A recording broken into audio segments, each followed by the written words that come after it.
चायोषा पद्मिनी प्रिये सकलारोग्य प्रदाते हर्षवल्ली निवासाय अखिलाण्ड नायके उत्तिष्ठो जायेस उत्तिष्ठ उषयोज्ज्वला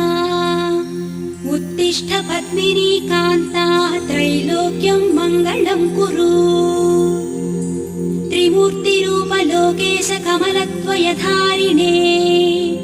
सप्ताश्वरथमारूढं छायायुक्तरविं भजे सुरेशं स्तोत्रगम्यं च जगदानन्दकारकम्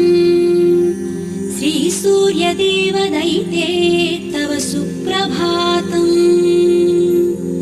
समस्त जगतामूर्तिं नाशयन् पाति सर्वदा आयुर्ददाति सविता दत्यान्नो वन्दना